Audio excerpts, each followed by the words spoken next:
अस्सलामुअलैकुम प्यारे दोस्तों। ख्वाजा गरीब नवाज चिश्ती रहमतुल्लाह अलैहि की मज़ार मुबारक हो। हिंदुस्तान के बादशाह औरंगजेब आलमगीर ने तोड़ने का इरादा किया। बादशाह औरंगजेब को बलियों के मुताबिक ये गलत फहमी थी कि मरने के बाद मज़ारों में उन्हें जिंदा किया जाता है। प्यारे दोस्तों, आपसे गुजारिश है इस वीडियो को आखिर तक ज़रूर देखें और अपने दोस्त अहबाब के साथ शेयर करना ना भूलें और हमारे चैनल को सब्सक्राइब कर लें। साइड में लगे बेल आइकन को भी दबा दें। अपने इसी वहम को दूर करने के लिए बादशाह औरंगजेब एक रोज़ गरीब नवाज की ज़ियारत करने के लिए अजमेर शरीफ तशरीफ़ ले आए और जब अजमेर पहुँचे और अजमेर पहुँचकर औरंगजेब ने अपने काजी से कहा, चलो मान लेता हूँ कि गरीब नवाज अल्लाह के बली हैं, मगर मैं ये तभी मानूंगा जब मैं उनको सलाम पेश करूंगा तो मुझे सलाम का जवाब मिलना चाहिए। अगर सलाम का जवाब मुझे नहीं मिला तो मैं मज़ार शरीफ को तुड़वा दूंगा।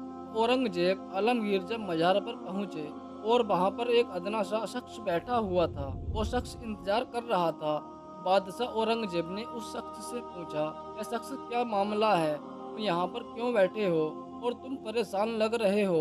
उस शख्स ने बादशाह औरंगजेब से फरमाया, हजरत मैं आँख से नबीना हूँ, यानी मैं आँख से अंधा हूँ और काफ़ी अरसे से ख्वाजा गरीब नवाज रहमतुल्लाह अलैहि से दुआ कर रहा हूँ मेरी आंखों की रोशनी वापस आ जाए, लेकिन कोई फ़ायदा नहीं होता है।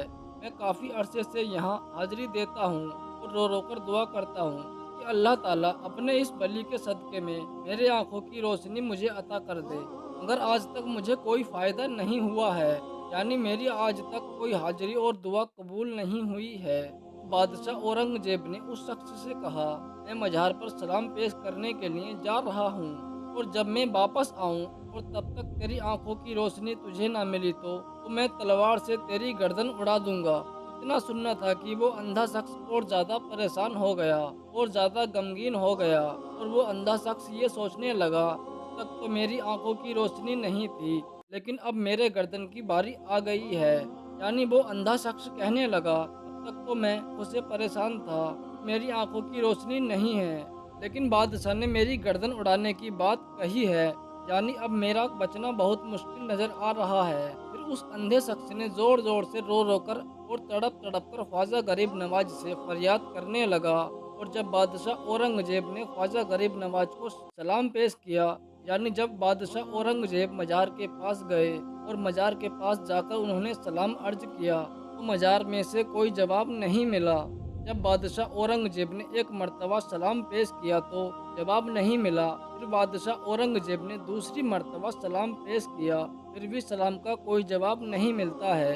लेकिन जब तीसरी मर्तबा औरंगजेब बादशाह ने सलाम पेश किया तो अंदर से आवाज़ आई कि वालेकुम अस्सलाम व रहमतुल्लाहि व बरकातहू। फिर मज़ार शरीफ से आवाज़ आती है, मैं बादशाह औरंगजेब दोबारा ऐसी जिद न करना, क्योंकि तुम्हारी जिद की वजह से मैं उस अंधे आदमी की आंखों की रोशनी लेने अरसे इलाही पर गया था और इसी वजह से तुम्हारे सलाम के जवाब देने में देर हो गई है। सुबहान अल्लाह। ख्वाजा गरीब नवाज की करामात को देखने के लिए बादशाह औरंगजेब रहमतुल्लाह अलैह खुद एक अल्लाह के बली बन गए। अल्लाहू अकबर। तो दोस्तों, ये शान होती है अल्लाह के बलियों की, यानी ये वाक़या होना था कि बादशाह औरंगजेब रहमतुल्लाह अलैह एक बहुत ही बड़े अल्लाह के बली बन गए।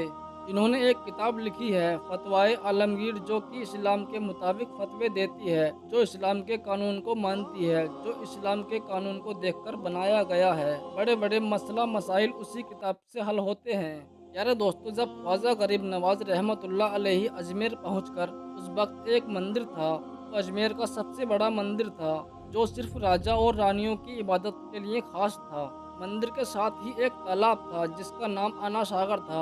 हिंदू उस तालाब के पानी को इंतहाई पवित्र यानी बाबरकत मानते थे। उनका मानना था कि जो इस तालाब में नहा लेगा उसके गुनाह सारे खत्म हो जाते हैं। कहते हैं कि इस मंदिर में रात को इतने चिराग जलते थे कि रात 3.5 मन तेल उन चिरागों में इस्तेमाल होता था।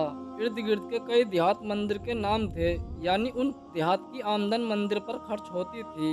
मंदिर में हजारों लोग रहते थे जिनका काम आने वालों की रहनुमाई देखभाल करना, कि कौन सा खुदा बेटा देता है, यानी कौन सा देवता बेटा देता है, कौन सा देवता सेहत और तंदुरुस्ती का मालिक है।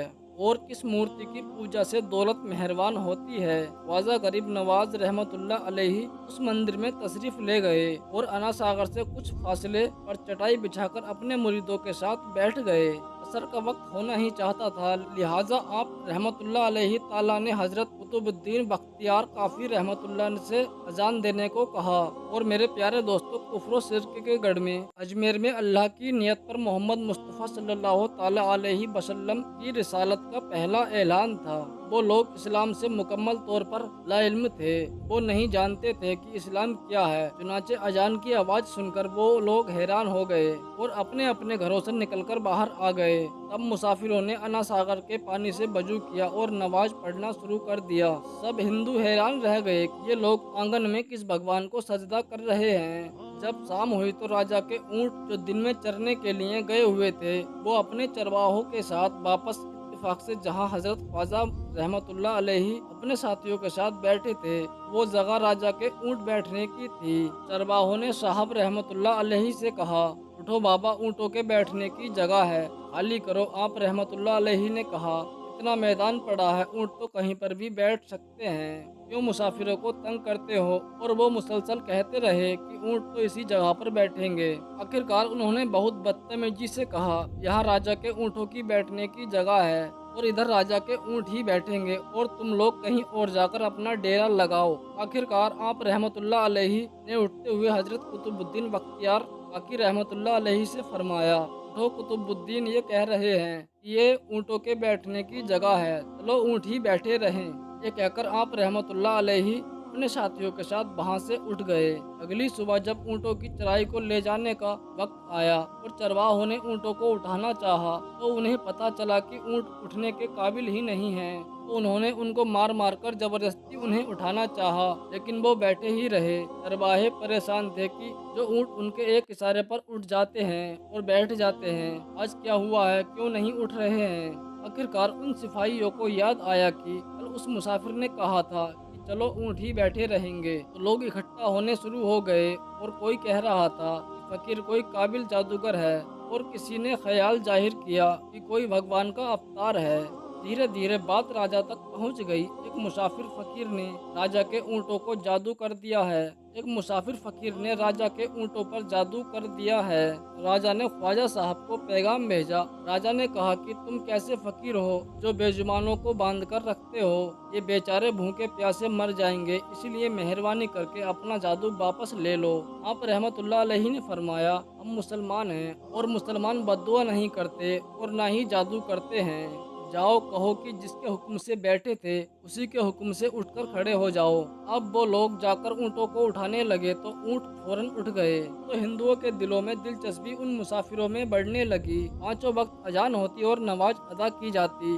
आखिर राजा तक ये बात फिर से पहुंची कि कुछ फकीर आए हैं जो मुसलमान हैं, पांचों वक्त अजान देते हैं और हमारे पवित्र तालाब से हाथ मुंह धोकर भ्रष्ट करते हैं, यानी पानी को नापाक करते हैं। और तो और हमारे धर्म के खिलाफ बातें करते हैं, कहते हैं कि ये मूर्तियां पूजने के काबिल नहीं हैं, ये तो पत्थर हैं, इसीलिए उन्हें यहाँ से उठाना जाना चाहिए। राजा ने फकीरों को फिर से पैगाम भिजवाया कि तुम लोग गोश्त खाते हो, हमारे धर्म के खिलाफ बोलते हो और तो और हमारे पाक तालाब को अपने हाथ डालकर नापाक करते हो, जो हम बर्दाश्त नहीं कर सकते हैं, इसलिए तुम लोग यहाँ से चले जाओ। आप रहमतुल्लाह अलैहि ने फरमाया कि और भी तो इतनी दुनिया आती है, हमारे पानी लेने से कौन सी कमी आ जाएगी। लेकिन वो कहने लगे कि वो सब हमारे धर्म के लोग हैं और तुम दूसरे धर्म के लोग हो, आइंदा तुम लोगों ने तालाब को नापाक किया तो हम सख्ती से पेश आएंगे। आप रहमतुल्लाह अलैहि हजरत कुतुबुद्दीन बख्तियार काकी रहमतुल्लाह अलैहि से फरमाया, ए कुतुबुद्दीन, शायद ये लोग आइंदा हमारे पानी लेने पर कोई फसाद बर्पा करेंगे।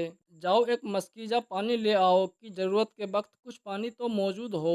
लिहाजा हजरत कुतुबुद्दीन रहमतुल्लाह अलैह ने उनसे फरमाया, चलो हम मस्कीजा भर लेते हैं। तो वो इस शर्त पर मान गए कि तुम्हारा जिस्म पानी से छूना नहीं चाहिए। तो हजरत कुतुबुद्दीन रहमतुल्लाह अलैह ने तालाब की सीढ़ियों पर बैठकर जब वो भर गया तो हजरत कुतुबुद्दीन बख्तियार काकी रहमतुल्लाह अलैह ने मस्कीजा ऊपर खींचा, लेकिन यूं ही मस्कीजा से पानी बाहर आया तो पूरा का पूरा आना सागर का पानी सूख चुका था। गोया कि सारा अना सागर मकसीजे में बंद हो गया था। अना सागर खुश होना ही था कि पूरे अजमेर में कोहराम मच गया और वो रो रहे थे, हम गुनाहों की गठरियां लाते हैं और अना सागर में गुस्ल करके उनसे अब हम गुनाहों का बोझ किधर लेकर जाएंगे। सारे इलाके में खबर फैल गई कि मुसाफिर फकीर ने जादू के जोर से अना सागर को खुश्क कर दिया है।